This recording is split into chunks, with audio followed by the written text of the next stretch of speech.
WWE just threw away one of the most dominant women's tag teams in years, and nobody's talking about it. IYO SKY went from being a record-breaking champion to completely irrelevant in less than 6 months. The Kabuki Warriors, who should be in the conversation for greatest women's tag team of all time, are now fighting for scraps on the undercard. This is creative malpractice at its absolute worst, and I'm about to expose exactly how WWE fumbled one of their biggest assets. Let me ask you something, and I want you to really think about this. When was the last time you saw IYO SKY in a meaningful storyline? When was the last time the Kabuki Warriors felt like the unstoppable force they were just a year ago? Ah, wait. The silence is deafening, isn't it? That's because WWE has systematically dismantled everything that made this team special, and it's time we break down this absolute disaster. Here's what really gets me fired up. IYO SKY had one of the most historic women's championship reigns in recent memory. She defended that title with honor, brought prestige back to the division, and proved she could hang with anyone on the roster.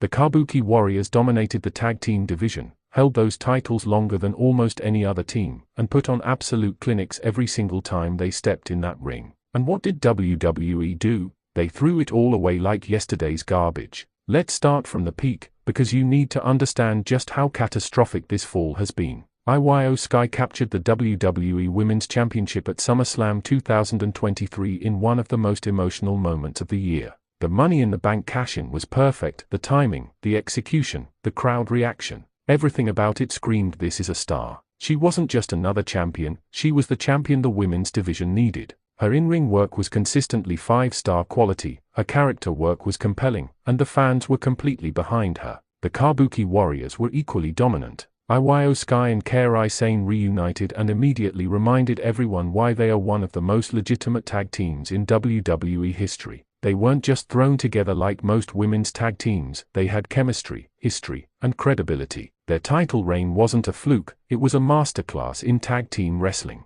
Every defense felt important, every match told a story. They elevated everyone they worked with, and they made the women's tag team division feel like it actually mattered. But here's where it all started crashing down, and this is what makes my blood boil. WWE Creative had gold in their hands and decided to trade it for copper. After IYO lost the championship to Bayley at WrestleMania 40, which was a fantastic match by the way, the booking just stopped. There was no clear direction, no compelling storyline, no follow-up to one of the best women's championship reigns we'd seen in years. They just moved on like IYO SKY didn't matter anymore. Think about that for a second. You have a wrestler who just proved she can carry a division, who can deliver in big moments, who the crowd is invested in, and you just forget about her? How does that make any sense? The answer is simple, it doesn't. This is the same company that will push someone to the moon one month and then act like they never existed the next. It's inconsistent, it's frustrating, and it's exactly what's happening to IYO SKY. Now let me ask you this, and drop your answer in the comments because I genuinely want to know, do you think WWE intentionally sabotaged IYO SKY's momentum, or is this just typical creative incompetence? Because from where I'm sitting, it looks like someone backstage decided she'd had her moment and it was time to move on, regardless of how over she still was with the fans. The Kabuki Warriors lost the women's tag team championships to the Unholy Union at Clash at the Castle, and that should have been the beginning of a redemption story. Instead, it became the beginning of the end. There was no major rematch, no storyline about reclaiming what they lost. They just faded into the background while other teams got pushed ahead of them. Teams with less experience, less chemistry, and frankly, less talent were suddenly getting opportunities that the Kabuki Warriors had earned. Here's what really stings, Kairi Sane is one of the most beloved wrestlers in the world. Her return to WWE should have been treated like the big deal it was. Instead, she became an afterthought in her own team. IYO SKY, who was main eventing pay-per-views just months earlier, was now barely making it onto television. The disrespect is staggering, and it's a pattern we've seen with international talents in WWE for years. Let's talk about the booking decisions that killed their momentum, because this is where it gets really frustrating. After losing the tag titles, the Kabuki Warriors were inserted into random matches with no stakes and no story. They'd win one week, lose the next, and there was never any progression. They became exactly what they shouldn't have been, just another team on the roster. The uniqueness, the dominance, the prestige, all of it evaporated because creative couldn't be bothered to give them a coherent narrative. IYO SKY's singles direction was even worse. She was involved in the Queen of the Ring tournament, which should have been her moment to shine again. But even there, she was treated like just another participant rather than a former world champion who should have been one of the favorites. She lost to Lyra Valkyria in a match that meant nothing for her character development and did nothing to build her back up after losing the championship. Quick question for you, who do you think has been treated worse by WWE Creative, IYO SKY or Kairi Sane? Let me know in the comments, because both of them deserve so much better than what they are getting. The real tragedy here is that both women are still performing at an elite level. Every time they get in that ring, they remind us why they are special. IYO SKY's moonsault is still one of the most beautiful moves in wrestling. Kairi's elbow drop is still devastating. Their tag team chemistry is still off the charts. The talent hasn't diminished, the opportunity has. And that's what makes this so infuriating. This isn't a situation where the wrestlers can't deliver, this is a situation where they are not being given anything meaningful to deliver. Let's compare this to how other teams have been treated, because the double standard is glaring. Damage Control, the faction IYO and Kairi were part of, has been completely dismantled with no satisfying payoff. Meanwhile, teams like the Unholy Union get pushed despite having a fraction of the credibility. I'm not saying other teams don't deserve opportunities, but when you have proven commodities like the Kabuki Warriors, why aren't they at the top of the division? The women's tag team division in WWE has always been treated like an afterthought, and that's part of the problem. The titles change hands constantly, there's rarely any long-term storytelling, and teams are formed and broken up with no rhyme or reason.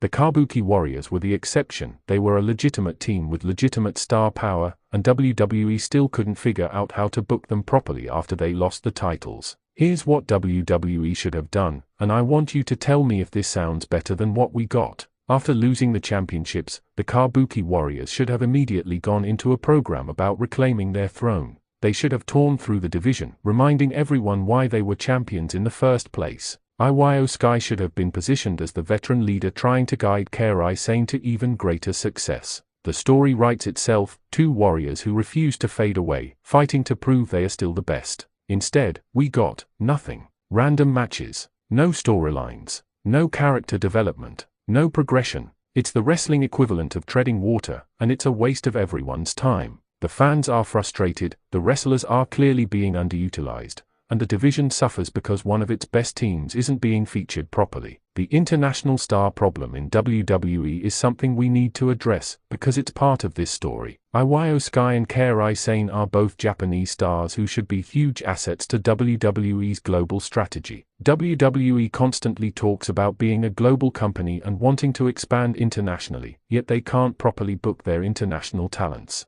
That's not just bad for IYO and Kairi, it's bad for business. Think about the Japanese market specifically. WWE has been trying to build its presence in Japan for years. They have two incredible Japanese stars who could be the faces of that expansion, and instead of featuring them prominently, they are barely on television. It's baffling from both a creative and business perspective. These are women who could help WWE tap into one of the biggest wrestling markets in the world, and they are being wasted. Let me ask you this, and really think about your answer. If IYO SKY and Kairi Sane were in AEW or NJPW right now, would they be booked better? Drop your thoughts below, because I think we all know the answer, and it's embarrassing for WWE. The frustrating part is that we've seen this movie before. WWE builds up a star or a team, they have success, and then creative loses interest and moves on to the next shiny thing. It happened with Asuka, it happened with Nakamura, it's happened with countless others. And now it's happening with IYO SKY and the Kabuki Warriors. The pattern is so predictable at this point that it's almost insulting. What makes this situation even worse is the timing. The women's division in WWE is the strongest it's been in years, which means there's absolutely no excuse for not featuring the Kabuki Warriors prominently. There are multiple shows, multiple championships, and plenty of television time. The resources are there, the talent is there. The only thing missing is the creative vision to use them properly. IYO SKY is only 34 years old. Kairi Sane is 35. These aren't wrestlers at the end of their careers, they are in their prime. They should be having the best matches of their lives, competing for championships, and being featured in major storylines. Instead, they are in creative purgatory, waiting for someone backstage to remember they exist. It's maddening, and it's completely preventable. The social media reaction to their booking has been overwhelmingly negative, which shows that fans recognize what's happening. People aren't stupid, they can see when talented wrestlers are being misused. The frustration isn't just from hardcore fans either. Casual viewers are noticing that two women who were everywhere just months ago have completely disappeared from meaningful television. That's a problem. So what needs to happen to fix this? First, WWE needs to commit to actually booking the Kabuki Warriors as a top team again. Give them a program with stakes. Let them chase the tag titles with purpose. Build them back up to where they were. Second, IYO SKY needs a single storyline that positions her as a top contender for the Women's Championship. She's earned that spot, and she's proven she can deliver when given the opportunity. The pieces are all there for a massive comeback story. The Kabuki Warriors rising from the ashes, reclaiming their spot at the top of the division, and proving that they are still the most dominant team in WWE. IYO SKY getting back into championship contention and reminding everyone why she was one of the best champions in recent memory. It's not complicated, WWE just needs to care enough to do it. Final question for you, and I really want to hear your thoughts on this. What would you do to fix IYO SKY and the Kabuki Warriors booking? What storyline would you give them? Who would you have them feud with? Drop your fantasy booking in the comments, because I guarantee most of you could come up with something better than what we're getting right now. The fall of IYO SKY and the Kabuki Warriors isn't just disappointing, it's a cautionary tale about how quickly WWE can take something special and completely waste it. These are two of the most talented women on the entire roster, with proven track records of success, and they are being treated like they don't matter. That's not just bad booking, it's disrespectful to the wrestlers and the fans who invested in them. If WWE doesn't course correct soon, they are going to lose the faith of everyone who believed in this team. The damage might already be done, but there's still time to fix it if they act fast. The question is whether they will, or if IYO SKY and the Kabuki Warriors will become just another example of wasted potential in WWE's long history of creative failures. Only time will tell, but right now, things are looking bleak. And that should make every wrestling fan angry, because we all deserve better than this.